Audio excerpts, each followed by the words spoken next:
गुरु परंपरा योग संस्थान में आपका स्वागत है। हम लोग यूनिट 1 पढ़ रहे हैं और यूनिट 1 में हम लोग वेद उपनिषदों का सामान्य परिचय देख रहे थे। कल हम लोगों ने वैदिक साहित्य देखा था और ये वैदिक साहित्य में हम लोगों ने छठे नंबर पर देखा था, छठे नंबर पर अनुक्रमणी वैदिक साहित्य को।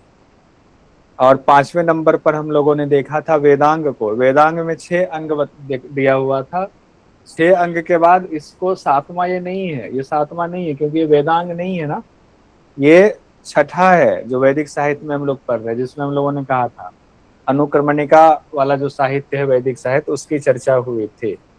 अब इससे आगे आज हम लोग देखेंगे। इसमें ये बात हुई थी, आचार्य शौनक, आचार्य कात्यायन जी प्रमुख हैं। वेदों में आखिर क्या है ये चर्चा हम लोग थोड़ा बहुत तो देख चुके थे।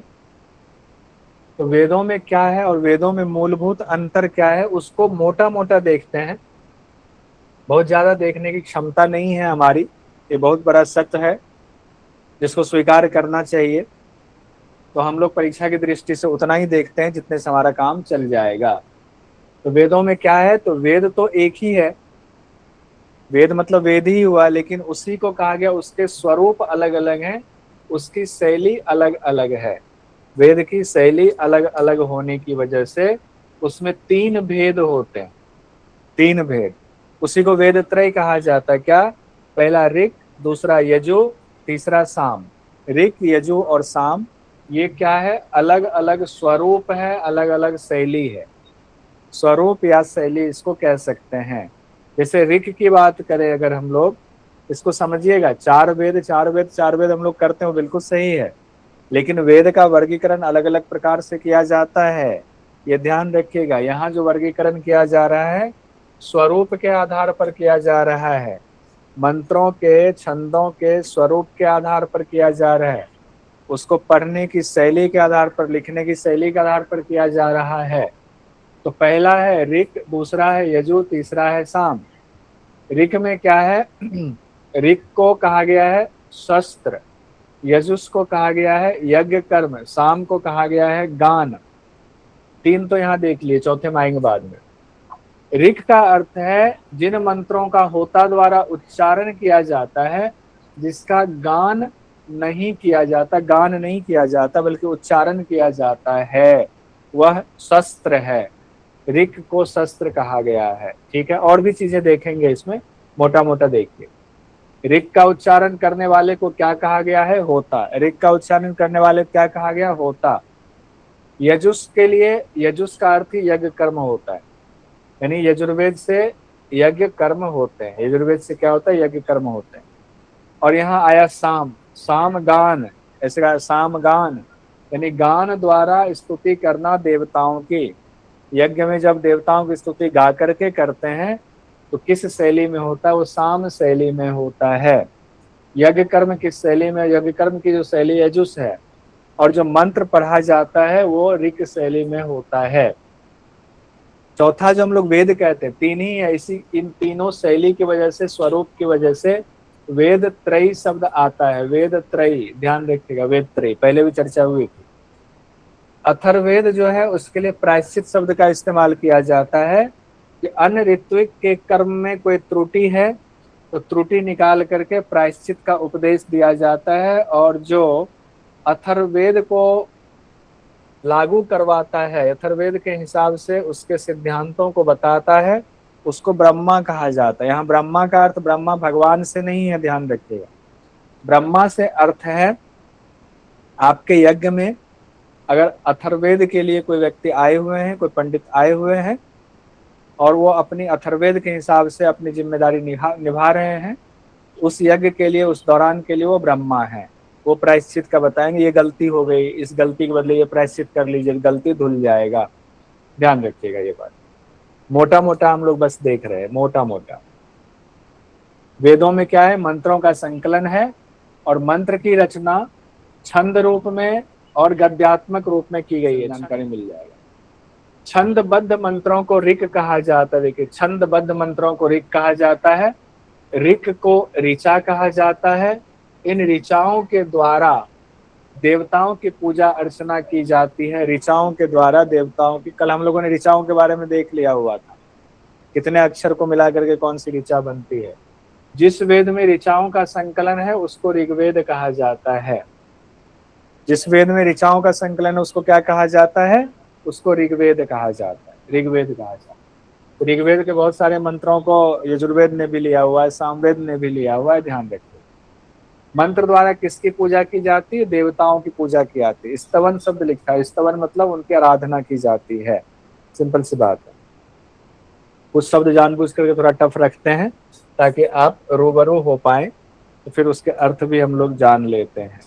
ठीक है, आगे कहा गया है ये ही मंत्र, यानी ये जो ऋग्वेद में मंत्र है, जब उसी मंत्र को गायन के रूप में प्रस्तुत किया जाता है, गायन के रूप में प्रस्तुत किया जाता है, उसे साम कहते हैं। जब उसको गा करके गायन शैली में उसको प्रस्तुत किया जाता है उसको साम कहते हैं। यानी जिन मंत्रों को गायन पद्धति में लिख करके, गायन पद्धति में लिख करके उसको देवताओं की फिर जो है गा करके आराधना की जाती है, उसको सामवेद कहते हैं। यानी सामवेद की रचना गायन शैली में की गई है। किस पद्धति में की गई है, गायन पद्धति में की गई है। तो सामवेद में गायन के द्वारा पूजा अर्चना की जाती है, पद्धति गायन। बहुत कॉमन चीजें हैं, पहले से भी आप जानते होंगे। आगे बढ़ते हैं हम लोग। अब हम लोग आते हैं यजुर्वेद वाली बात कर लेते हैं।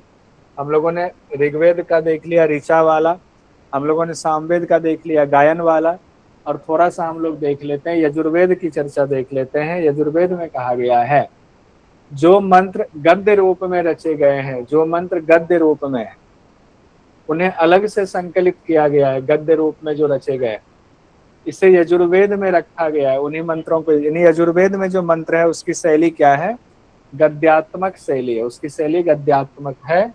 यज्ञों में इन मंत्रों का इस्तेमाल होता है। कहाँ से मंत्रों का इस्तेमाल हो रहा है, यजुर्वेद से। यानी यज्ञ की पूरी विधि विधान की जानकारी यहाँ दी गई है। यज्ञ के द्वारा यजन, यज्ञ को कहा गया यजन, यज्ञ को यजन कहा गया। यानी यज्ञ के द्वारा पूजा अर्चना की जाती है। कौन से ग्रंथ से, यजुर्वेद से।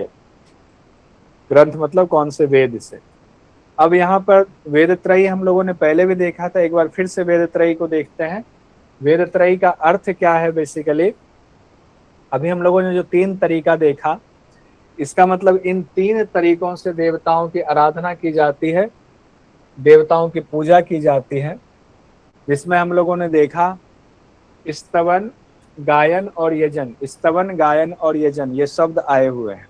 स्तवन, गायन और यजन, जिसमें से ये जुड़ा हुआ है ऋग्वेद से, ये जुड़ा हुआ है सामवेद से, ये जुड़ा हुआ है यजुर्वेद से। ऋग्वेद, सामवेद, यजुर्वेद से। ठीक है, इसके लिए अगर सवाल आए स्तवन, गायन, यजन, ये तीनों 3 वेद की शैली है। इन्हीं 3 पद्धति के आधार पर ऋग्वेद ऋग, सामवेद साम और यजुर्वेद, यजुर्वेद में भी साम लिखा गया है, यजुर्वेद में यजन होगा, यहाँ साम लिखा गया है। अगर नोट्स में भी यही हो तो यजन कर लीजिए, यजन कर लीजिएगा। यजुर्वेद में साम ना होकर के यजन होगा। यजन का विभाजन किया गया है तीनों का, यानी कि शैली के हिसाब से। इसीलिए इन 3 वेदों को संयुक्त रूप से वेद त्रय कहा गया है, शैली की वजह से। ठीक है, वेद त्रय कहा गया है। ये एनसीईआरटी की किताब से हम लोगों ने लिया, उसमें लिखा हुआ है। वेद पारिजात वाली एक नाम से किताब है एनसीईआरटी की, उसमें से हमने लिया हुआ। अब हम आते हैं चौथे वेद पर। चौथा जो वेद है जिसके लिए कहा जाता है अथर्ववेद, इसको किन्होंने लिखा, हम लोगों ने पहले देखा, अथर्वा और अंगिरस ऋषि ने, अंगिरा ने जिन मंत्रों का संग्रह किया उनको अथर्ववेद कहा गया। इनका संग्रह किन्होंने किया, अथर्वा और अंगिरस ऋषि ने। आइए अब मोटा मोटा बढ़ेंगे हम लोग। इनमें से वेद त्रयी में कौन शामिल नहीं है, तो ये क्वेश्चन पहले भी हम कर चुके हैं। इसमें से अथर्ववेद शामिल नहीं। आइए अब हम लोग ऋग्वेद के बारे में मोटी मोटी जानकारी कुछ 1 लाइनर टाइप में देखते हैं, ताकि परीक्षा के लिए कोई दिक्कत ना हो। 1 लाइनर टाइप का कुछ हम लोग सवाल देख लेते हैं, कुछ जानकारी भी देख लेते हैं।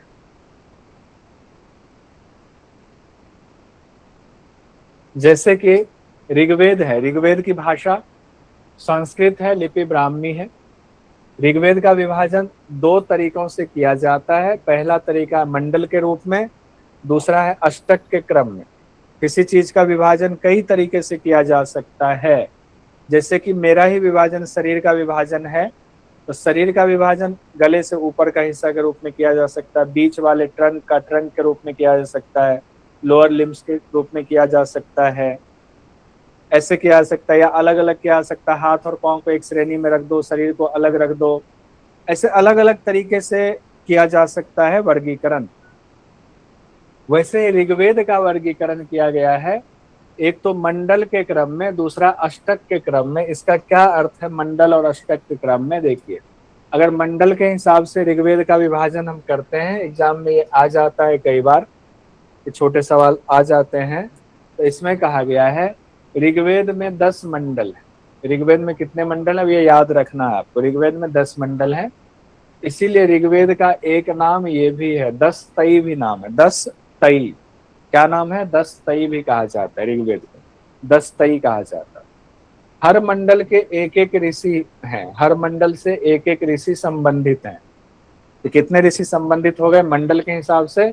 10 ऋषि संबंधित हो गए, 10 ऋषि संबंधित हो गए। प्रत्येक मंडल जो है कई अनुवाक में बटा हुआ है। अगर मंडल को एक बार को अध्याय मान लिया जाए, तो अध्याय को यहाँ मंडल कहा गया है समझने के लिए, और वो अध्याय फिर कई उप अध्याय में बटा हुआ जिसको कि अनुवाक कहा गया। ऐसे मान लीजिए कई अनुवाक में बटा हुआ है, यानी मंडल कई अनुवाक में बटा हुआ है। और अनुवाक में भी फिर डिवीजन है, अनुवाक भी कई सुक्त में बटा हुआ है, यानी उसमें भी डिवीजन है। अनुवाक भी कई सुक्त में बटा हुआ है, और प्रत्येक सुक्त में कई मंत्र या ऋचाएं हैं। प्रत्येक सुक्त में कई मंत्र और ऋचाएं हैं। तो अब यहाँ पर अगर हम लोग इस तरीके से इसको बना करके देखें,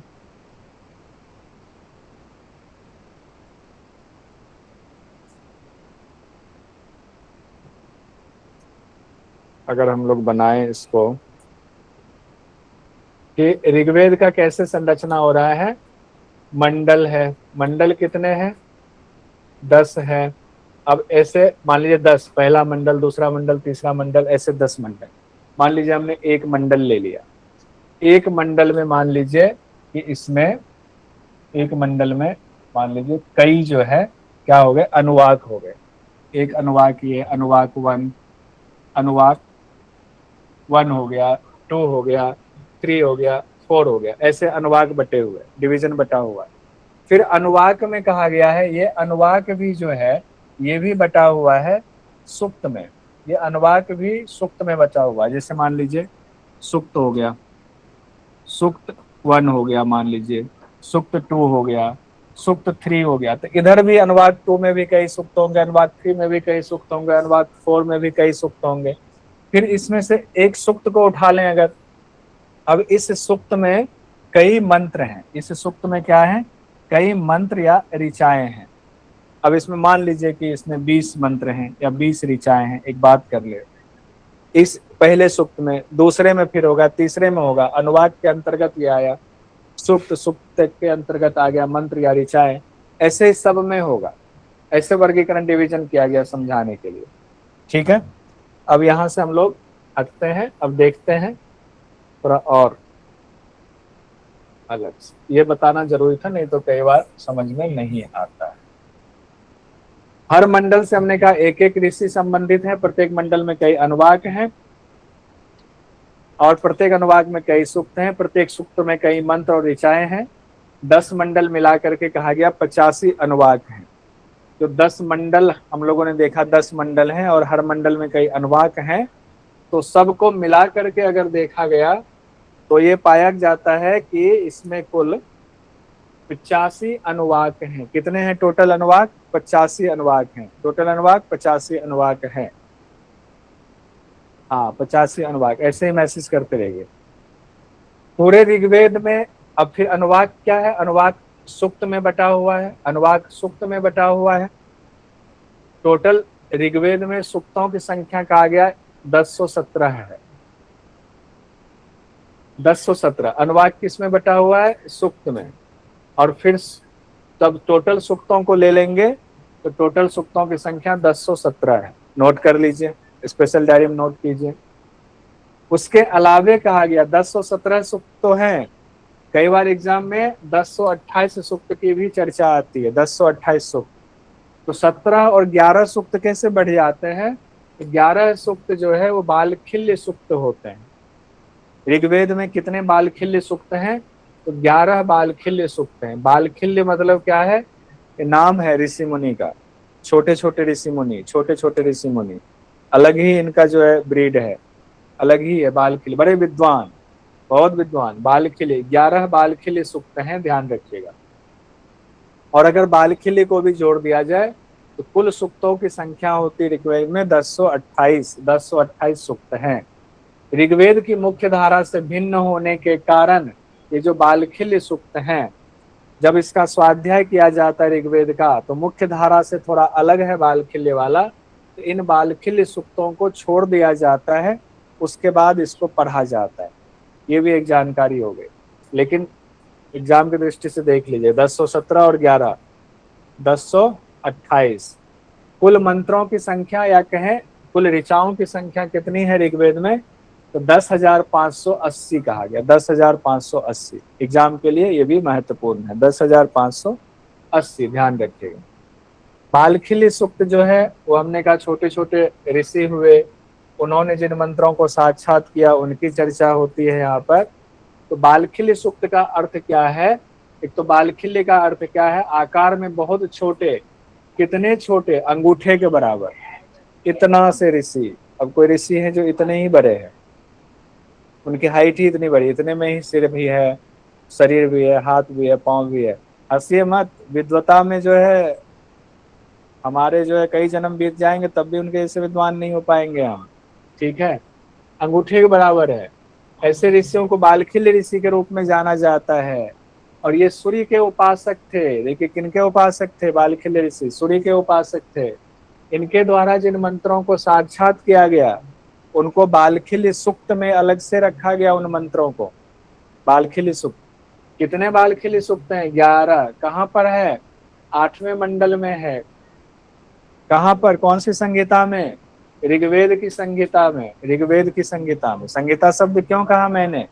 क्योंकि मूल तो सारे मंत्र वहीं रखे हुए हैं। 8वें मंडल में 11 बालखिल्य सूक्त है। और बाद में कहा गया इसको परिशिष्ट रूप में जोड़ा गया, बाद में जोड़ा गया परिशिष्ट के रूप में, ठीक है, छोड़िए उसको, आगे बढ़ते हैं। हम लोगों ने मंडल के रूप में वर्गीकरण देखा कि कैसे मंडल के रूप में ऋग्वेद का वर्गीकरण हुआ है। दूसरा वर्गीकरण है अष्टक के रूप में। किसका? ऋग्वेद का ही। ऋग्वेद का ही दूसरा जो वर्गीकरण किया जाता है वो अष्टक के रूप में किया जाता है। समस्त ऋग्वेद को 8 अष्टक में बांटा जाता है। मंडल आए तो 10 मंडल में बांटा जाता है। और अगर अष्टक की बात करें तो 8 अष्टक में बांटा जाता है। 8 अष्टक में। हर अष्टक में 8 अध्याय फिर माने गए हैं। हर अष्टक में कितने अध्याय? 8 अध्याय। यानी कितने हो गए? कुल 64 हो गए, 64 अध्याय हो गए। अब इस हिसाब से देखो, जैसे पहला अष्टक, दूसरा अष्टक, तीसरा अष्टक, चौथा अष्टक, पांचवा अष्टक, छठा अष्टक, सातवां अष्टक, आठवां अष्टक, ये 8 अष्टक हो गए। पहले अष्टक में 8 अध्याय, 3, 4, 5, 6, 7, 8, 8 अध्याय है। ऐसे ही सब में है, ऐसे ही सब में है। तो टोटल अध्याय की संख्या हो गई 64। संख्या कितनी हो गई? 64 अध्याय हो गए। इस क्रम में देखने पर, विभाजन करने पर, अष्टक के रूप में विभाजन करने पर 64 अध्याय होते हैं, ध्यान रखिएगा। ये विभाजन अध्ययन की सुविधा के लिए किया जाता है, अध्ययन की सुविधा के लिए। आइए आगे बढ़ते हैं हम लोग। ऋग्वेद में अनेक देवताओं के नाम हैं, अनेक देवताओं की प्रधानता है, लेकिन उसमें भी 3 देवता को मुख्य माना गया है। 3 देवता को मुख्य माना गया है। किनको? अग्निदेव को, इंद्रदेव को, वरुण देव को। अग्निदेव, इंद्रदेव, वरुण देव। इंद्र देव और वरुण देव तो ऐसे ही संबंध हो गया। क्या संबंध हो गया? वरुण देव जल के देवता हो गए, इधर अग्निदेव हो गए, ठीक है। जब सूर्यदेव कुपित होते हैं, समंदर का पानी ऊपर उठता है भाप बन के, इंद्रदेव के पास जमा हो जाता है। ऐसे समझने के लिए कीजिए, इंद्रदेव के पास जमा हो जाता है। इंद्रदेव जब खुश होते हैं यज्ञ से तो बारिश करा देते हैं वरुण देव के रूप में, ठीक है, ऐसे समझ लीजिए। ये तीनों देव को याद रखें। साथ ही ये भी कहा गया है बिना श्रद्धा के किया हुआ कार्य पूर्ण नहीं होता है, यानी सारे कार्य कीजिए श्रद्धा के साथ। तो जिस नेट की तैयारी कर रहे हैं पूरी श्रद्धा के साथ कीजिए। अब इसमें कई बार कंफ्यूजन होती है, तो ये ध्यान रखिएगा, यहाँ हम लोग इसी हिसाब से पढ़ेंगे। ऋग्वेद के उपवेद आयुर्वेद और उपवेद के रचनाकार प्रजापति, इसमें ना अलग अलग जगहों पर दो बातें कही गई है, वो बाद में हम लोग देखेंगे कंफ्यूजन क्यों होती है, और जो दो बातें कही जाती है उसका क्या सॉल्यूशन है वो भी हम लोग देखेंगे। इसका भी वर्गीकरण किया गया है तो दो बातें आ जाती हैं। पहले हम लोग अभी तो इसी को याद रखेंगे। ऋग्वेद के उपवेद भी हैं जिसको आयुर्वेद कहा जाता है, और आयुर्वेद के रचनाकार कहा जाता है प्रजापति को, आयुर्वेद के रचनाकार प्रजापति को कहा जाता है। विख्यात मंत्र गायत्री मंत्र ऋग्वेद से लिया गया है, ये भी कहा जाता है। हालांकि कई चीजें ऐसी हैं जो एक चीज ऋग्वेद में है तो वो यजुर्वेद में भी है, वो सामवेद में भी है। ऐसा क्यों है कि बहुत सारे मंत्रों को, ऋग्वेद के बहुत सारे मंत्रों को यजुर्वेद में भी लिया गया है, सामवेद में भी लिया गया है, इसीलिए चीजें सेम मिलती जुलती हैं। जैसे कि अगर आप उपनिषद पढ़ें, एक उपनिषद है बृहदारण्यक उपनिषद, उससे पहले उपनिषद हम पढ़ते हैं नौवां मुख्य उपनिषद छांदोग्य उपनिषद। छांदोग्य उपनिषद अब पुराने लोग बताएंगे, छांदोग्य उपनिषद किस वेद से जुड़ा हुआ है, बताएंगे, देखते हैं याद है कि नहीं। सामवेद से सर। हाँ बहुत सुंदर, छांदोग्य उपनिषद सामवेद से जुड़ा हुआ है, सामवेद से। अभी देखिएगा ये चीजें समझने के लिए। अंतिम जो 10वां उपनिषद है बृहदारण्यक उपनिषद, बृहदारण्यक उपनिषद किस वेद से जुड़ा है? शुक्ल यजुर्वेद। शुक्ल यजुर्वेद। बिल्कुल सही, शुक्ल यजुर्वेद से जुड़ा हुआ है। यजुर्वेद में भी कौन सा? शुक्ल यजुर्वेद से जुड़ा है, शुक्ल यजुर्वेद से जुड़ा हुआ है, ठीक है, शुक्ल यजुर्वेद रख लीजिए। अब जब हम छांदोग्य उपनिषद पढ़ते हैं, जब हम बृहदारण्यक उपनिषद पढ़ते हैं, तो बहुत सारे मंत्र, बहुत सारी कथा कहानी एज इट इज मिलती जुलती है, जबकि दोनों अलग अलग वेद है, एक सामवेद से है, एक यजुर्वेद से है।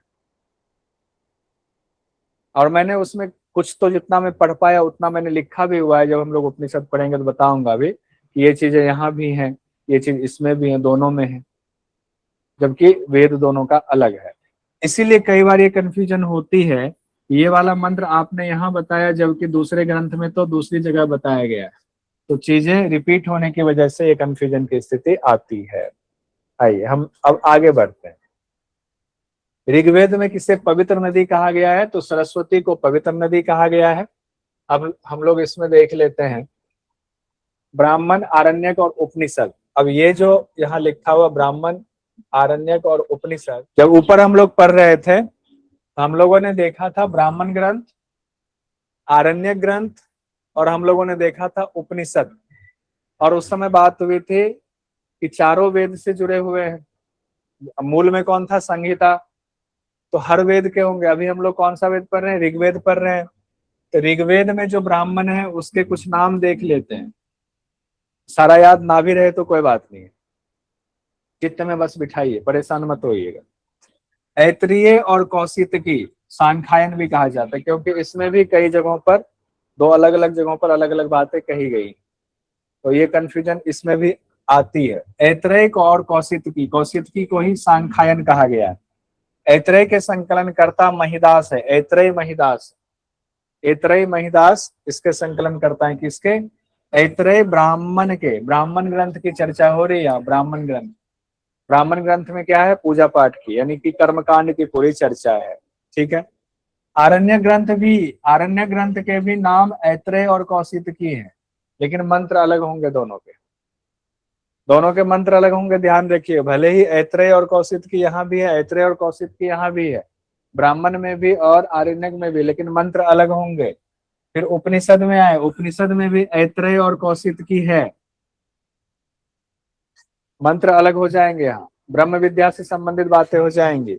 और एक नाद बिंदु उपनिषद भी यहाँ से संबंधित है, नाद बिंदु उपनिषद, ठीक है। तो ये बाद में हम लोग कौन सा उपनिषद जो मुख्य मुख्य है और जो योग उपनिषद है वो किस वेद से जुड़ा हुआ, वो तो पूरा याद करेंगे हम लोग तो परेशान मत होइए।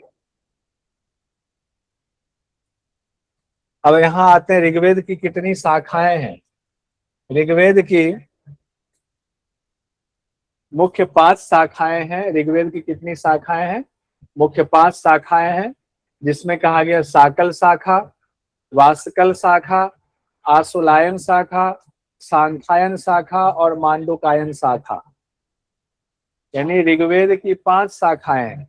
अब इसमें भी बहुत परेशान होने की जरूरत नहीं है, बस चित्त में बिठाइए, आगे बढ़िए। हम लोग बहुत मोटा मोटा पढ़ रहे हैं। अब यजुर्वेद में हम आते हैं। जहां तक इंपॉर्टेंट था, जो बेस समझना था, हमने समझ लिया हुआ, परीक्षा की दृष्टि से देखते जा रहे हैं। यजुर्वेद, यजुर्वेद आते हैं जिसमें यजन की चर्चा है। यजुर्वेद यज्ञ के लिए महत्वपूर्ण है, यज्ञ कर्म के लिए बहुत ही उपयोगी ग्रंथ है। गद्यात्मक रूप में लिखा गया है। छंदों को गद्यात्मक रूप में, यानी कि मंत्रों को गद्यात्मक रूप में लिखा गया है। उसी को गद्यात्मक रूप को ही यजुः कहा गया है, गद्यात्मक रूप को ही यजुः कहा गया है। यजुष का अर्थ ही होता है यज्ञ, यानी यज्ञ की प्रधानता के कारण इसको यजुर्वेद कहा गया है, यज्ञ की प्रधानता। यजुर्वेद की परंपराओं को देखते हैं। यजुर्वेद की 2 परंपराएं हैं, 2 संप्रदाय भी इसको कहा जाता है। एक है ब्रह्म संप्रदाय, दूसरा है आदित्य संप्रदाय। ब्रह्म संप्रदाय और आदित्य संप्रदाय। ब्रह्म संप्रदाय कृष्ण यजुर्वेद के नाम से जाना जाता है, आदित्य संप्रदाय शुक्ल यजुर्वेद के नाम से जाना जाता है। जो हम लोगों ने ये चर्चा की थी, यजुर्वेद में शुक्ल यजुर्वेद और हम कहते हैं कृष्ण यजुर्वेद, शुक्ल यजुर्वेद और कृष्ण यजुर्वेद कहते हैं। तो शुक्ल यजुर्वेद की चर्चा आएगी तो ये आदित्य संप्रदाय हो जाएगी। शुक्ल यजुर्वेद आदित्य भगवान, और कृष्ण यजुर्वेद की चर्चा होगी तो ब्रह्म संप्रदाय आ जाएगा, कृष्ण यजुर्वेद। अब सवाल ये है कि कृष्ण यजुर्वेद और शुक्ल यजुर्वेद क्यों है, तो ये सवाल देखते हैं। एक तो यजुर्वेद है, यजुर्वेद के 2 पार्ट हो गए, शुक्ल यजुर्वेद और कृष्ण यजुर्वेद। यजुर्वेद के कितने पार्ट हो गए? शुक्ल यजुर्वेद, कृष्ण यजुर्वेद। शुक्ल मतलब क्या होता है? शुक्ल मतलब होता है सफेद। शाब्दिक अर्थ पे जाइए। शुक्ल मतलब होता है सफेद। शुक्ल मतलब क्या होता है? सफेद। और अगर इसको कर्म से जोड़ते हैं तो शुक्ल का अर्थ हो जाता है पुण्य कर्म। पुण्य कर्म अगर कर्म से जोड़ेंगे तब, कर्म से जोड़ेंगे तब, वैसे सफेद तक ही हम लोग रखते हैं, ठीक है। एक ऋषि हुए याज्ञवल्क्य ऋषि, नाम सुना होगा आप लोगों ने, याज्ञवल्क्य ऋषि। हम लोगों को याज्ञवल्क्य संहिता भी पढ़ना है, याज्ञवल्क्य संहिता भी पढ़ना हमारे सिलेबस में है, यूनिट 1 में ही है। लेकिन यहाँ पर हम आते हैं याज्ञवल्क्य ऋषि हुए, जो बृहदारण्यक उपनिषद में भी हम लोग पढ़ेंगे, उसमें वहां भी महत्वपूर्ण हो जाता है। याज्ञवल्क्य ऋषि ने जिन मंत्रों को साक्षात किया, जिन मंत्रों को साक्षात किया, उनको रखा गया जिस भाग में, उसको शुक्ल यजुर्वेद कहा गया। और हम लोगों ने आगे इससे पहले देखा था, अगले पिछले पेज पर, कि वहां पर आदित्य शब्द आया हुआ था, आदित्य संप्रदाय, और उसके लिए शुक्ल यजुर्वेद आया था। यहाँ पर देख रहे हैं याज्ञवल्क्य ऋषि हैं, तो आदित्य शब्द तो कहीं आया नहीं यहाँ पर, तो आदित्य आएगा, कैसे आएगा? तो याज्ञवल्क्य ऋषि ने आदित्य भगवान, यानी कि भगवान सूर्य की आराधना की थी, और भगवान इस सूर्य की आराधना करने के बाद उनको ज्ञान प्राप्त हुआ था, और उन्होंने जिन मंत्रों को साक्षात किया भगवान सूर्य की कृपा से, और कब साक्षात किया मंत्रों को? दिन के मध्य भाग में, दिन के मध्य भाग में। तो उन मंत्रों को इन्होंने संकलित किया और उसको शुक्ल यजुर्वेद कहा गया। उसको क्या कहा? शुक्ल यजुर्वेद कहा गया। तो शुक्ल यजुर्वेद में सिर्फ मंत्रों का संकलन है, संकलित किया गया। और ऐसा माना जाता है कि विशुद्ध रूप में मंत्रों को रखा गया, कोई उसमें व्याख्या नहीं की गई, कोई वार्तिक नहीं किया गया, कोई भाष्य नहीं, कुछ भी नहीं। जैसा मंत्र साक्षात किया याज्ञवल्क्य ऋषि ने, एज इट इज उसको रख दिया, और एज इट इज रखने की वजह से ही उसको शुक्ल का नाम दिया गया, शुक्ल यजुर्वेद का नाम दिया गया। अब इसका कुछ और भी अर्थ बताऊंगा, अभी रुक जाइए। यानी कहा गया, इस शाखा से जुड़े ऋषि मुनियों ने कहा कि हमारे मंत्र मिश्रित नहीं है, यानी उसमें कोई मिलावट नहीं है। जैसा हमने देखा वैसा ही हम अपने शिष्यों को सिखा रहे हैं, अपनी तरफ से कुछ नहीं जोड़ रहे हैं। तो ये मंत्र जो हमारा है ये शुक्ल है, ये शुक्ल यजुर्वेद के मंत्र हो गए, तो इसलिए इसको शुक्ल यजुर्वेद नाम दिया जाता है।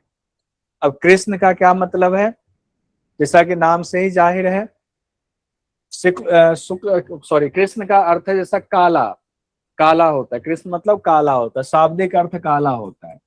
तो इसको ऐसे प्रचारित किया गया कि यजुर्वेद में ऐसे मंत्र जिसमें कुछ मिलावट भी है या उसमें कुछ व्याख्या भी है, कुछ वार्तिक भी है, यानी कि उसमें उन मंत्रों में व्याख्या भी शामिल है, ऋषि मुनियों ने अपनी तरफ से समझाने के लिए कुछ लिखा हुआ है, यानी कि उसमें मिश्रण हो गया हुआ, उसमें मिक्स हो गया हुआ है, विचार मिक्स हो गए हैं। विचार मिक्स होने की वजह से इसका नाम कृष्ण यजुर्वेद दिया गया, कृष्ण यजुर्वेद दिया गया।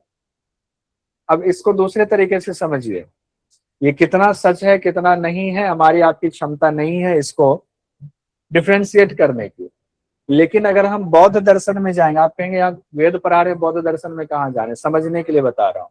अगर हम बौद्ध दर्शन में जाएंगे तो वहां पर क्या हम लोगों ने पढ़ा हुआ है, अगर आप लोगों ने कॉलेज में पढ़ा होगा, इसकी दो शाखाएं बट गई हुई थी, हीनयान महायान, मोटा मोटा देखिए, बाद में बौद्ध दर्शन पढ़ेंगे।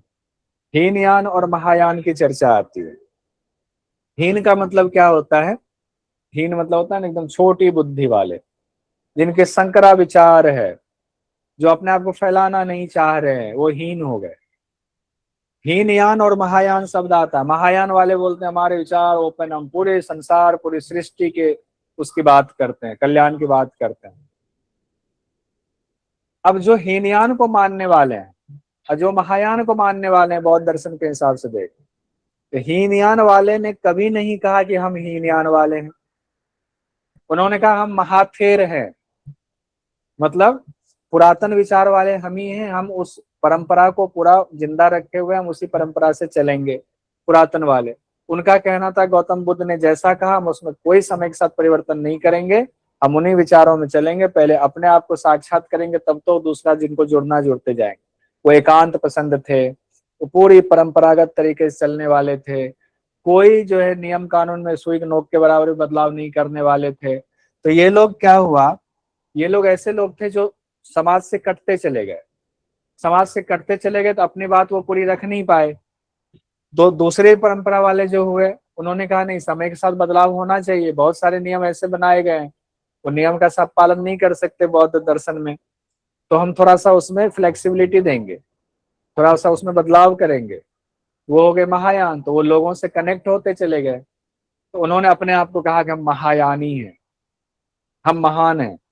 और वो लोग तो नहीं मानते हैं, वो तो आपके पास भी नहीं आएंगे, वो तो उनकी परंपरा ही सक्रिय है, वो हीनयान वाले हैं। तो नाम किसने दिया, महायान वाले ने पहले को हीनयान कहा, इसको हीन कहा।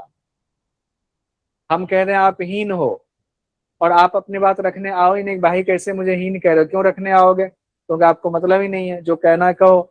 लेकिन वही चीजें परंपरा में शब्द प्रचलित हो गए, यानी हीन शब्द प्रचलित हो गया, जिनके लिए हीन कहा गया वो अपने आप को हीन कभी नहीं मानते, वो कहते हैं ओरिजिनल गौतम बुद्ध के विचारों का हम ही पालन करते हैं।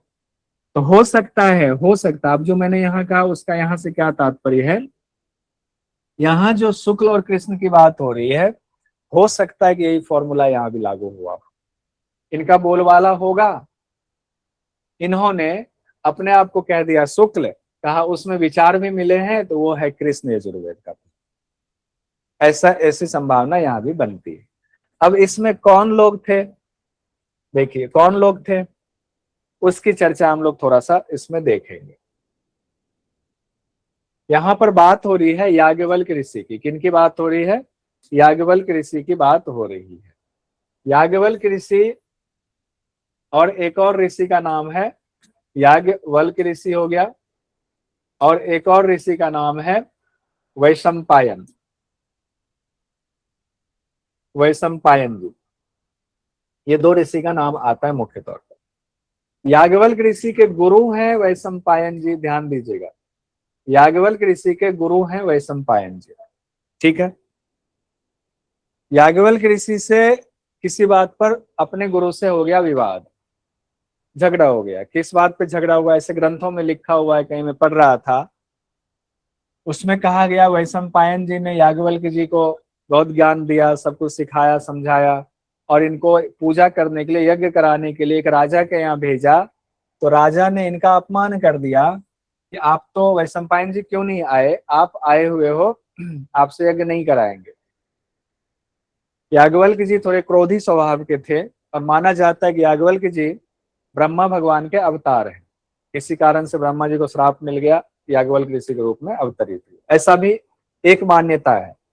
कितनी सच्चाई है हम आप तो बहुत छोटे तुच्छ हैं, पूरी बात नहीं जान सकते हैं। तो याज्ञवल्क्य ऋषि को आ गया गुस्सा। इन्होंने कहा अच्छा, जब हमारे गुरु ने हमें भेजा तो तुम कौन होते अपमान करने वाले, यज्ञ करा लेते, पूजा पाठ करा लेते जिसके लिए मैं आया था। इनसे राजा ने मना कर दिया। तो इन्होंने क्या किया, राजा के यहाँ एक सूखी लकड़ी पड़ी हुई थी, सूखी लकड़ी, उस सूखी लकड़ी पर अपने कमंडल से जल निकाला और इस सूखी लकड़ी पर मंत्र पढ़ के छींट दिया। सूखी लकड़ी में पल्लव निकल आए, पल्लव निकल आए, यानी कि सूखी लकड़ी जिंदा हो गई एक तरीके से। जब राजा ने ये देखा तो उसने, और उसके दिमाग अलग ही स्टेज पर पहुंच गया, अरे बाप रे, इतने तो महान है। अब राजा ने उनसे अनुरोध विनय शुरू कर दिया कि आइए हमारे यहाँ पूजा कराइए। अब याज्ञवल्क्य जी को आए गुस्सा, कहा अब से पहले तो नहीं कह रहे थे, अपमान कर दिया, नहीं कराएंगे, अब आपको है कि मुझसे कराना, अब मैं आपको यज्ञ कराऊंगा ही नहीं, पूजा कराऊंगा ही नहीं, लीजिए। याज्ञवल्क्य जी वापस लौट गए। अब राजा ने इनका जो है चमत्कार देख लिया, तो राजा ने कहा कि नहीं, अब आप करा दो। तो राजा ने इनको बहुत बुलाया, नहीं गए। वैशंपायन जी के पास कंप्लेन गई कि राजा जी चाहते हैं कि वैसे ये याज्ञवल्क्य जी हमारे यहाँ यज्ञ कराए। याज्ञवल्क्य जी तो फरार हो गए, वो कह रहे हम नहीं कराएंगे, गुस्से में है। तो ऐसा माना जाता है कि वैशंपायन जी ने कहा कि जाओ यज्ञ करा दो, याज्ञवल्क्य जी ने नहीं माना। दोनों लोगों में विवाद हो गया, मानसिक तौर पर यह विवाद हो गया कि गुरु का आदेश शिष्य नहीं मान रहा है। तो वैशंपायन जी ने कहा ठीक है, आज से मैं तुमको अपने आश्रम से निष्कासित करता हूँ, तुम हमारे शिष्य नहीं हो, आज से जाओ यहाँ से। और जाने से पहले हमारे जितने तुमने ज्ञान अर्जित किया है, सारा ज्ञान यहीं छोड़ के जाओ, उसका इस्तेमाल तुम जीवन में कभी नहीं करोगे। कहा ठीक है, हम सारा ज्ञान यहीं छोड़कर जाते हैं। ऐसा कहा जाता है कि याज्ञवल्क्य ऋषि ने सारे ज्ञान को वहीं पर वमन कर दिया, निकाल दिया, अपने चित्त से वमन कर दिया। ठीक है, वमन कर दिया, ऐसा माना जाता है। ज्ञान का कैसे वमन होता है, क्या इसका आध्यात्मिक महत्व है, ये समझना आसान नहीं है। और बाकी जो वैशंपायन जी के बाकी शिष्य थे, उन्होंने उस ज्ञान को अर्जित कर लिया, रख लिया। तो वो जो ज्ञान पहले हो गए, जो किनके, वैशंपायन जी वाले हो गए, वो जो ज्ञान हो गए उसी को कृष्ण यजुर्वेद में माना जाता है। फिर याज्ञवल्क्य ऋषि क्या किया इन्होंने, अब तो हमारे पास ज्ञान है नहीं, या है तो हमने तो कह दिया कि हम आपका इस्तेमाल ही नहीं करेंगे। तो ये आराधना में जुट गए, किनके, भगवान सूर्य की आराधना में लग गए। किनकी आराधना में लग गए, भगवान सूर्य की आराधना में लग गए। और भगवान सूर्य की आराधना करते करते उनको प्रसन्न कर लिया, और दिन के मध्य भाग में इनको ज्ञान प्राप्त हुआ, और इन्होंने मंत्रों को साक्षात किया, और उन मंत्रों को संकलित किया, साक्षात करके फिर अपनी परंपरा चलाई, शिष्य परंपरा। और उन्हीं मंत्रों के लिए इन्होंने कहा मेरा मंत्र जो है पूरी तरह शुक्ल है, इसमें कोई मिलावट नहीं है, ये शुद्ध मंत्र है। ये शुक्ल यजुर्वेद का माना जाएगा। ये हो गया शुक्ल यजुर्वेद। बाकी जो उससे पहले जितने मंत्र थे यजुर्वेद में, यज्ञ वाले, कर्मकांड वाले, उसको माना गया कृष्ण यजुर्वेद में। यही बात यहाँ पर होती है कृष्ण और शुक्ल यजुर्वेद में। ठीक है, अब यहाँ थोड़ी सी बात देखते हैं। शुक्ल यजुर्वेद की प्रधान शाखा जो है उसको माध्यम दिन शाखा कहा जाता है। क्यों कहा जाता है माध्यम दिन शाखा, माध्यम दिन संहिता। संहिता शब्द क्यों है, संहिता का मतलब जिसमें मूल मंत्र है। किनके मूल मंत्र, याज्ञवल्क्य ऋषि के मूल मंत्र, याज्ञवल्क्य ऋषि के मूल मंत्र। तो इसका नाम माध्यम दिन क्यों पड़ा, क्योंकि दिन के मध्य भाग में उनको ज्ञान प्राप्त हुआ था, उनको मंत्र जो है प्राप्त हुआ था। इसीलिए याज्ञवल्क्य ऋषि के द्वारा संकलित मंत्रों की शाखा को माध्यम दिन संहिता कहा गया। ठीक है, अब आते हैं इधर। इसमें कहा गया कृष्ण यजुर्वेद, इनकी प्रधान शाखा का नाम हुआ तैत्तिरीय शाखा। तैत्तिरीय शाखा, अब इसमें एक बात और आती, तीतर बन करके उन ज्ञान को चुग लिया था, तो चुग लिया तो तैतरीय शाखा हो गया। पता नहीं कितनी सच्चाई किन बातों में है, क्योंकि कब की बात है, उन जमाने की। आजकल तो एक दिन में सुबह कोई बात होती है, दूसरी जगह पहुंचते पहुंचते उसमें जो है मिर्च मसाला लग जाता है, तो बात कुछ और बन जाता है। ये तो उस जमाने की बात है, पता नहीं कब, हजारों साल की पहले की बात होगी। अब उसमें कितना मिर्च मसाला लगा, उसका क्या अर्थ होगा, तो हम लोग उसको उसी रूप में समझे। किसी भी बात पे अड़ना भिड़ना नहीं है, ध्यान रखिए, अड़ना भिड़ना बिल्कुल नहीं। ठीक है, आइए अब हम इससे आगे बढ़ते हैं। हमें परीक्षा की दृष्टि से देखना है, और बहुत जिनको शौक हो जानने का तो किसी पुरातन लाइब्रेरी में जाइए, किसी बड़े प्रोफेसर को ढूंढिए, पीएचडी कीजिए, तब शायद, तब भी आप पूरी बात पता नहीं लगा पाएंगे, लेकिन कुछ हद तक काफी चीजें आप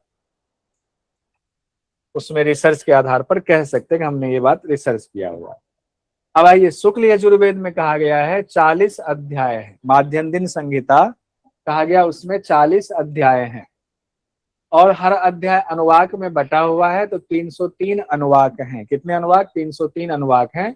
और अनुवाक भी कंडिकाएं में बटी हुई है, अनुवाक भी जो बटी हुई है। अनुवाक हम लोगों ने ऊपर देखा था जब ऋग्वेद में, अनुवाक सूक्त में बटा हुआ, हर सूक्त में कई सूत्र हैं। यहाँ सूक्त की जगह कंडिकाएं शब्द इस्तेमाल किया गया है। 1975 कंडिकाएं हैं, किसमें? 303 अनुवाक, एक एक अनुवाक में कई कई कंडिकाएं हैं। ठीक है, इधर आते हैं संरचना में। कृष्ण यजुर्वेद में तैतरीय संहिता कहा गया। कौन सी संहिता है? तैतरीय संहिता। ठीक है, ऐसा माना जाता है, तीतर बन के चुन लिया, तो छोड़िए उन चीजों को। तैतरीय संहिता किसमें? कृष्ण यजुर्वेद में। कृष्ण यजुर्वेद में 7 कांड है। कृष्ण यजुर्वेद में कितने कांड है? 7 कांड। और कांड जो है प्रपाठक में बटा हुआ है। यहाँ कांड मान लीजिए कि अध्याय है, अध्याय उप अध्याय में बटा है, प्रपाठक में 7 कांड, 44 प्रपाठक, यानी हर एक कांड में कई कई प्रपाठक हैं, और हर प्रपाठक में कई कई अनुवाक हैं। अनुवाक यहाँ पर ये हो गया तैतरीय में। और इसी में मैत्रायणी संहिता भी है, इसको बाद में देखते हैं, पहले ऊपर कर लेते हैं। यहां तक हम लोगों ने देख लिया, मोटा मोटा याद रखिएगा। कुछ चीजें ज्ञान की दृष्टि से भी हो रही हैं कि आपको कम से कम शुक्ल यजुर्वेद कृष्ण यजुर्वेद का मोटा मोटा भेद समझ में आ जाए। कान्व संहिता भी एक है, कान्व संहिता भी, इसको भी शुक्ल यजुर्वेद की ही एक शाखा माना जाता है। कान्व संहिता भी है, जिसको शुक्ल यजुर्वेद का ही एक शाखा माना जाता है। और कृष्ण यजुर्वेद में एक शाखा मैत्रायणी संहिता भी है। कृष्ण यजुर्वेद में क्या है? मैत्रायणी संहिता है। और मैत्रायणी संहिता में कहा गया 4 कांड, 14 प्रपाठक, 2144 ऋचाएं हैं। एक और संहिता है काठक संहिता। अब इसमें से क्वेश्चन क्या आ सकता है कि, क्वेश्चन देखिए, 3 इधर संहिता की चर्चा हो रही है, तैतरीय संहिता, मैत्रायणी संहिता, काठक संहिता।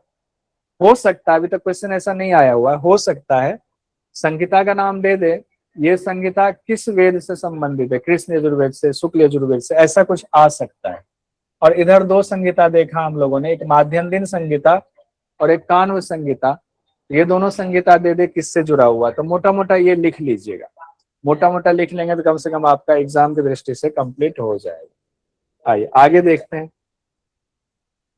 अब एक है हमारा भागवत महापुराण, अष्टादश पुराणेषु, 18 पुराण हैं, और 18 पुराण में एक बहुत महत्वपूर्ण पुराण है जिसको भागवत महापुराण कहा जाता है। क्या कहा जाता है? भागवत महापुराण। भागवत महापुराण में भगवान विष्णु के अवतारों की चर्चा है, और सबसे ज्यादा मशहूर यही महापुराण है। क्यों है? क्योंकि इसकी कथा होती रहती पूरे देश में, जगह जगह। आप कह सकते हैं कि भक्ति मार्ग का बहुत बड़ा ग्रंथ है। भागवत महापुराण के 12वें स्कंद में एक कथा है। उसी कथा को जो हमने आपको बताया, वैशंपायन जी वाला और याज्ञवल्क्य जी वाला जो कथा सुनाया, वो इसी का है। कहाँ पर? भागवत महापुराण 12वें स्कंद में ये कथा दी गई है। कथा तो हमने बता ही दिया, तो इसको अब और कथा को बढ़ाने की जरूरत नहीं है, कथा का रेफरेंस भी दे दिया। इससे आगे बढ़ते,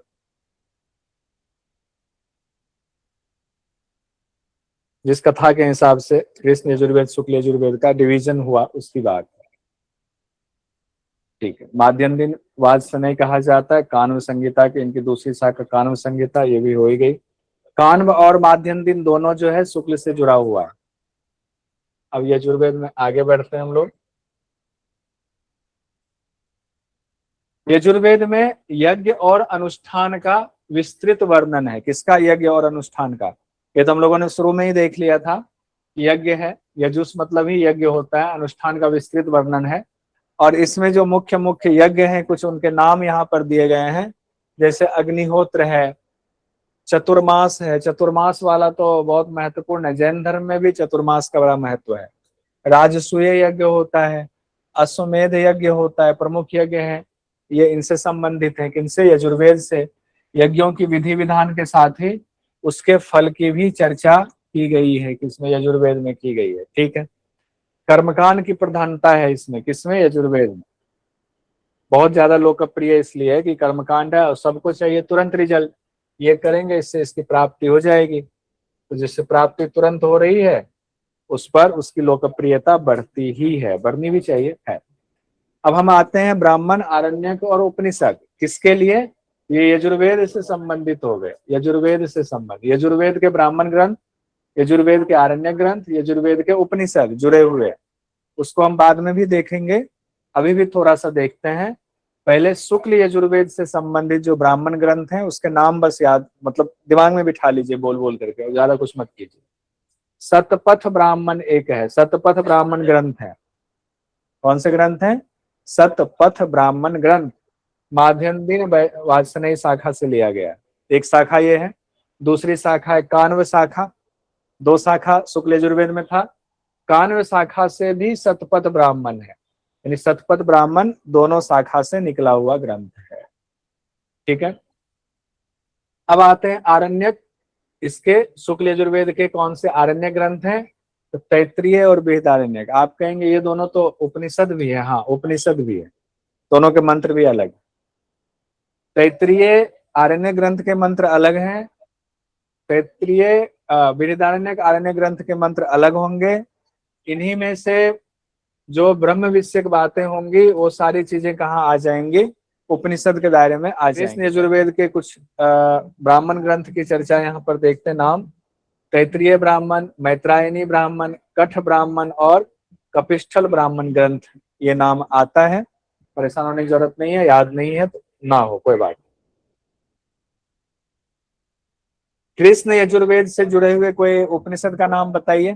कृष्ण यजुर्वेद से जुड़े हुए उपनिषद। श्वेता स्वरूपनिषद। यहाँ पर ईशावास्य उपनिषद तो ठीक है, ये तो शुक्ल यजुर्वेद से संबंधित है, ध्यान दीजिएगा, इसमें थोड़ा करेक्शन कर लीजिए।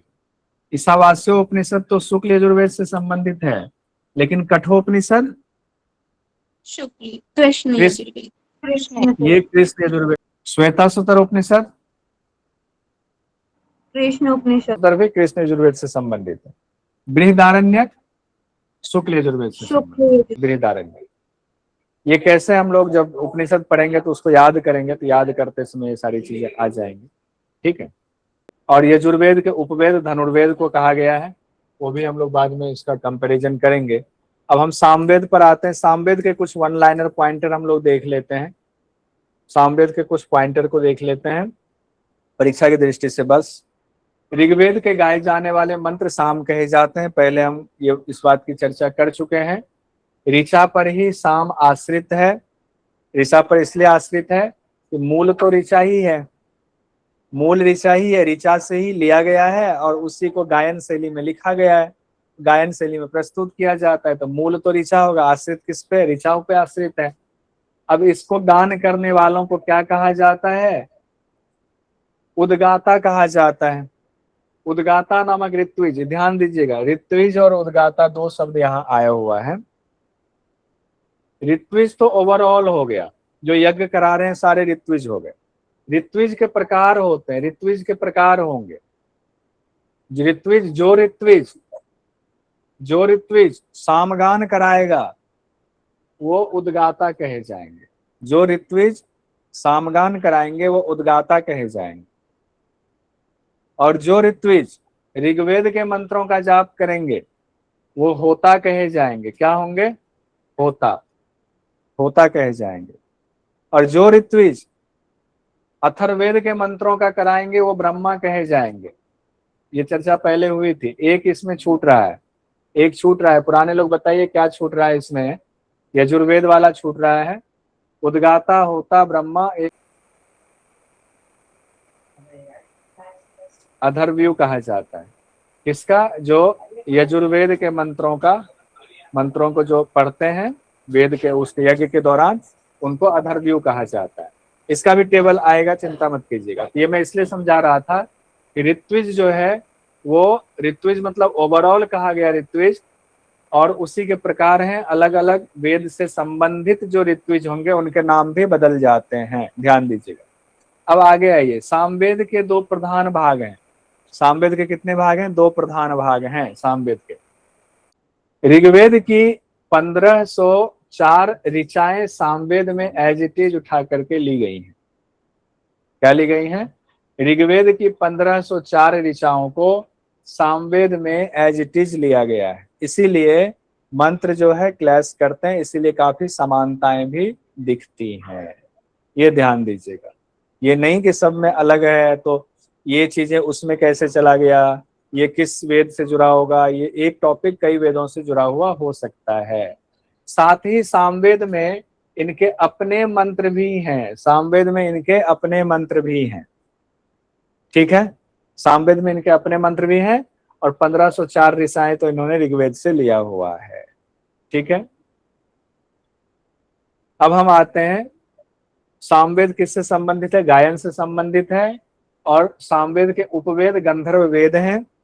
गंधर्व का था गायन की शैली जितनी आई हुई ना, जितने बड़े बड़े गंधर्व देव हुए, गाना बजाना जो गायन वाले जो विद्या होती है, कहाँ से संबंधित है? गंधर्व वेद से संबंधित है, यानी कि सामवेद से संबंधित है। संगीत के साथ स्वर की चर्चा आ जाए, किस वेद से संबंधित है? सामवेद से संबंधित है। सामवेद की कहा जाता है, ऐसी चर्चा होती है 1000 शाखाएं थी कभी, लेकिन अब सिर्फ 3-4 शाखाएं ही उपलब्ध हैं, बाकी सब गायब हो गए, विलुप्त हो गया, या आक्रांताओं के हमले में वो चीजें खत्म हो गई। तो बहुत नुकसान हमें पहुंचा है, ऐसा नहीं है कि नुकसान नहीं पहुंचा, बहुत नुकसान पहुंचा है। अब उसी तरीके से जैसे बाकी ग्रंथों को, बाकी हमने वेदों को देखा कि उसमें से ब्राह्मण ग्रंथ, आरण्यक ग्रंथ और उपनिषद कौन कौन से जुड़े हैं उसकी चर्चा होती है। हम लोग सामवेद देख रहे हैं। सामवेद में प्रमुख शाखा है ब्राह्मण ग्रंथ में जैमिनी। जैमिनी जी हुए, वो सामवेद से जुड़े रहे, तो उन्होंने ब्राह्मण ग्रंथ की जो रचना की, यानी मंत्रों को अलग किया, तो जैमिनी शाखा प्रमुख है। तो जैमिनी शाखा मतलब ब्राह्मण ग्रंथ, जैमिनी शाखा ब्राह्मण ग्रंथ से जुड़ा हुआ। यहाँ पर जब ब्राह्मण ग्रंथ के संदर्भ में बात कर रहे हैं तब फिर कहा गया है रामायणीय शाखा भी एक है ब्राह्मण ग्रंथ, ब्राह्मण ग्रंथ की भी चर्चा हो रही है। फिर एक कौमुथ शाखा भी है, कौमुथ शाखा, छांदोग्य को इस शाखा से संबंधित माना जाता है। अब यहाँ पर एक कंफ्यूजन है जिसको दूर कर लीजिए। ऐसा देखिए लिखा हुआ है, मैंने इसको इस बार जोड़ दिया हुआ है, पिछली बार ही जोड़ा था। कौमुथ शाखा जी की जो बात आती है, कौमुथ शाखा है ब्राह्मण ग्रंथ में, कहा गया छांदोग्य को इसी शाखा से संबंधित माना गया है। लेकिन गीता प्रेस की जो पुस्तक है उसमें लिखा हुआ है छांदोग्य उपनिषद में ये तलवकार शाखा से जुड़ा हुआ है। तो अब इसको गहराई से मैंने अभी तक पढ़ा नहीं है कि ये दोनों, ऐसा तो नहीं कि नाम जो है भले अलग अलग हैं लेकिन इसके पीछे कुछ कनेक्शन होगा, तो मैं अभी क्रॉस चेक करना बाकी, क्रॉस चेक करूंगा तो आप लोगों को आगे बता दूंगा। ठीक है, अगर वैसे तो हम लोग किताब में यही याद करते हैं छांदोग्य उपनिषद तलवकार शाखा से संबंधित है, बुक में भी यही हमने दिया हुआ है, एग्जाम से रिलेटेड भी यही है। लेकिन अगर कभी कौमुद शाखा भी आ जाए तो परेशान मत होइएगा, कौमुद शाखा से भी जुड़ा हुआ है। ठीक है, आरण्य ग्रंथ की चर्चा करें, छांदोग्य आरण्यक, छांदोग्य एक तो छांदोग्य उपनिषद भी है और छांदोग्य आरण्यक भी है, ध्यान रखिएगा। छांदोग्य उपनिषद भी है, छांदोग्य आरण्यक भी है। और फिर उपनिषद में चर्चा आए कि कौन कौन से मुख्य उपनिषद इससे संबंधित हैं, किससे किससे? सामवेद से। तो सामवेद से केन उपनिषद हो गया। केन उपनिषद मुख्य उपनिषद है। कौन से नंबर का मुख्य उपनिषद है? दूसरे नंबर का केन उपनिषद। ये क्वेश्चन अलग से आ सकता है, दूसरे नंबर का मुख्य उपनिषद कौन है, पहले नंबर का कौन है, तो ये हम लोग वैसे कर लेंगे बाद में। फिर छांदोग्य उपनिषद की चर्चा आती है। छांदोग्य उपनिषद कौन से नंबर पे आता है? छांदोग्य उपनिषद 9th। मुख्य उपनिषद में छांदोग्य उपनिषद 9वें नंबर पर आता है। फिर हम आते हैं योग चूड़ामण्यक उपनिषद में। योग चूड़ामण्यक उपनिषद, ये योग उपनिषद हमारे यूनिट 3 में है, इसको पढ़ना है यूनिट 3 में, योग उपनिषद में। ठीक है, तो चूड़ामण्यक उपनिषद है, ये भी आपका सामवेद से जुड़ा हुआ है। ठीक है, आगे बढ़ते हैं। इसको छोड़ देते हैं, इतना दिमाग से ऊपर निकलना शुरू हो जाएगा। बस 2 लाइन में ये देख लेते हैं। सामवेद के ब्राह्मण ग्रंथों की संख्या 8 है। तांड्य, इसको भी रहने दीजिए, ये भी छोड़ दे। जिनको ज्यादा जिज्ञासा होगी नोट्स में है, वहां से देख लीजिएगा, पढ़ लीजिएगा। नहीं तो नए लोग कहेंगे बाप रे इतना पढ़ना है, वैसे परेशान हो जाएंगे।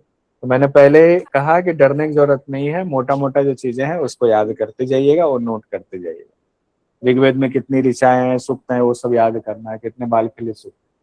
अब हम आते हैं चौथा जो वेद हमारा है अथर्ववेद, जिसके लिए इस्तेमाल किया जाता है 2 नाम बहुत महत्वपूर्ण है, अथर्वा और अंगिरा ऋषि से संबंधित है, इन्होंने संकलित किया, इसीलिए इसे अथर्वा अंगिरस भी कहा जाता है, यानी दोनों को मिला करके एक नाम दिया गया। जैसे आजकल नाम दिया जाता है ना, क्या क्या क्या नाम दिया जाता है, हीरो हीरोइन हो, दोनों की शादी हो गई तो एक नाम दिया जाता है। जैसे विराट कोहली अनुष्का की शादी हुई तो उनके लिए भी कुछ नाम दिया गया, विरुष्का, ऐसे कुछ नाम दिया गया, पता नहीं। और ये चलता है, बहुत ट्रेंड चलता है। तो यहाँ तो खैर 2 ऋषि की चर्चा है, तो यहाँ पर देखिए ट्रेंड बहुत पुराना है। जो लोग सोचते होंगे ना अभी नया ट्रेंड हमने निकाला हुआ है, ये ट्रेंड बहुत पुराना है, यहीं से चुरा लिया है। अथर्वांगिरस, अथर्वांगिरस, अथर्वांगिरस कहा जाता है, किससे संबंधित हो गए? ऋग्वेद, अथर्ववेद से, माफी, अथर्ववेद से। अथर्ववेद का उपवेद हो गया शिल्पवेद। अथर्ववेद का उपवेद हो गया शिल्पवेद।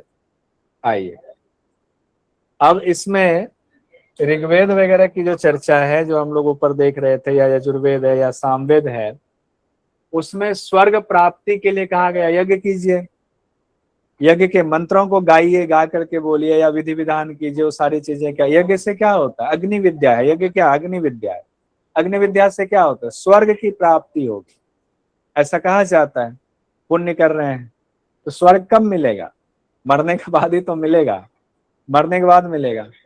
लेकिन तो इसमें बाकी जो 3 ग्रंथ है उसमें परलोक सुधारने की बात हो रही है, परलोक हमारा सुधरेगा। लेकिन अथर्ववेद में कहा गया इसी लोक में जीवन को सुखी बना लो। अथर्ववेद में कहा जा रहा है ऐसे उपाय बताए गए इसी लोक में जीवन सुखी हो जाए, उसकी चर्चा अथर्ववेद में की गई। दोनों ही अपनी जगह ठीक है। जिनको परलोक सुधारना है बाकी तीनों ग्रंथ की का पालन कीजिए, जिनको इसी लोक में सब कुछ चाहिए, सुख सुविधा, वो अथर्ववेद में जाइए।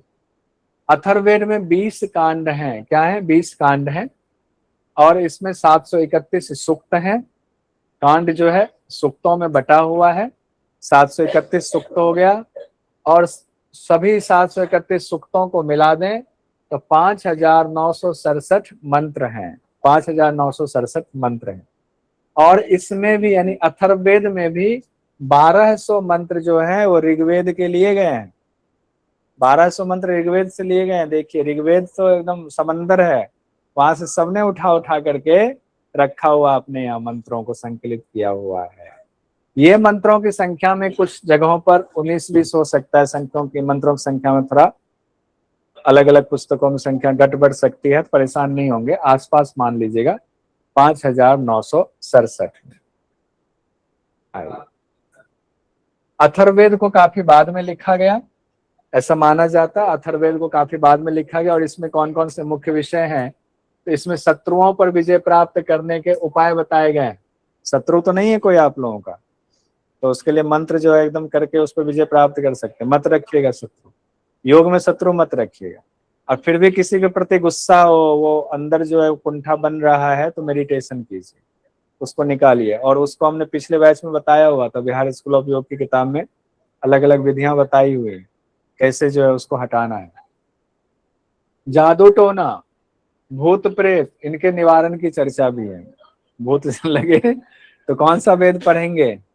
अथर्ववेद में जाइए, कील ठोक देंगे, लाल कपड़ा लेंगे, कील ठोक देंगे पेड़ में जाकर के, ठीक है। जादू टोना भी कर लेंगे। रोग निवारण और अनिष्टों की रक्षा, अनिष्टों से रक्षा करना, ये भी बताया गया किसमें? अथर्ववेद में अनेक मंत्र दिए गए हैं।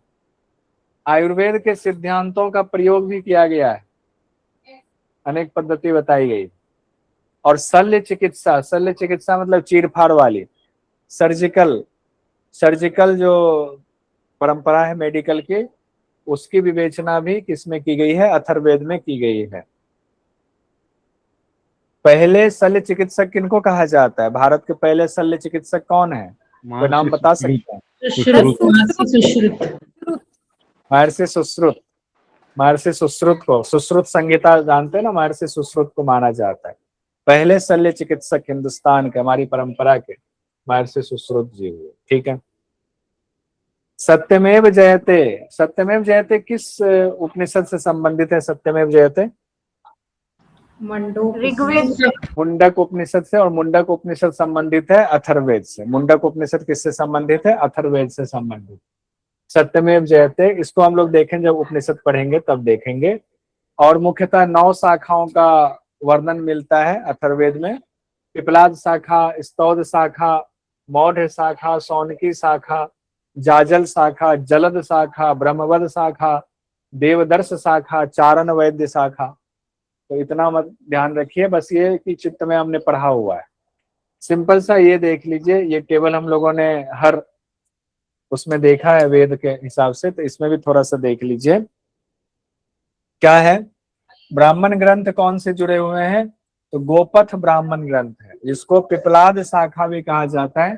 पिपलाद ऋषि हुए, तो पिपलाद ऋषि से संबंधित गोपथ ब्राह्मण है ग्रंथ, ब्राह्मण ग्रंथ। और इसमें प्रश्न, मुंडक और मांडुक्य उपनिषद भी जुड़ा हुआ है। प्रश्न, मुंडक और मांडुक्य उपनिषद जुड़ा हुआ है। इनसे कौन से ग्रंथ से हो गया? अथर्ववेद से। 3 है, प्रश्न, मुंडक, मांडुक्य। जब हम मुख्य उपनिषद में आते हैं तो यहाँ कहते हैं, मैंने पढ़ाया हुआ, 3 घंटे अर्थ कमाते हैं। शुक्ला जी शाम को कृष्ण कृष्ण जपते हैं, दोपहर में 3 घंटे अर्थ कमाते हैं। वो 3 घंटे अर्थ कमाना जो है उसको मैंने प्रश्न, मुंडक और मांडुक से जोड़ा हुआ है। और प्रश्न उपनिषद में ही पिपलाद ऋषि की चर्चा है, पिपलाद ऋषि गुरु हैं वहां पर प्रश्न उपनिषद में। और बहुत विस्तृत, बहुत सारे सवाल आते हैं, बहुत विस्तृत बताया गया है सृष्टि के बारे में, ठीक है।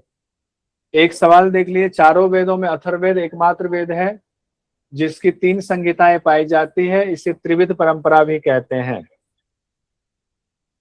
आरसी संहिता प्रश्न नहीं है, ये उसका दिया। आरसी संहिता, आचार्य संहिता, विधि प्रयोग संहिता, इसको नोट कर लीजिएगा। अथर्ववेद एकमात्र वेद है जिसकी 3 संहिताएं पाई जाती, इसे त्रिविध परंपरा भी कहते हैं। आरसी संहिता, आचार्य संहिता, विधि प्रयोग संहिता। हालांकि 3 तो और भी जगह पर था, कृष्ण यजुर्वेद में भी 3 था, जहां तक मुझे ध्यान आ रहा है, कृष्ण यजुर्वेद में भी 3 था, ठीक है। यहाँ लिखा हुआ है तो इसको देख लीजिएगा। आरसी संहिता, आचार्य संहिता, विधि प्रयोग संहिता।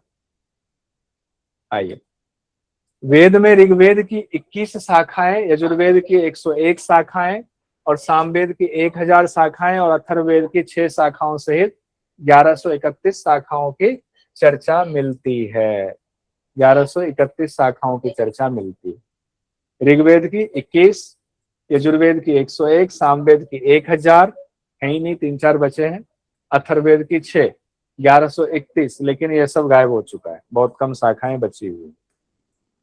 अब किस वेद में क्या है उसकी चर्चा अब और हम लोग बाद में करेंगे, क्योंकि आज टाइम हो चुका नहीं। टाइम अभी है क्या? कितना बजे? नहीं सर, बहुत टाइम होगा।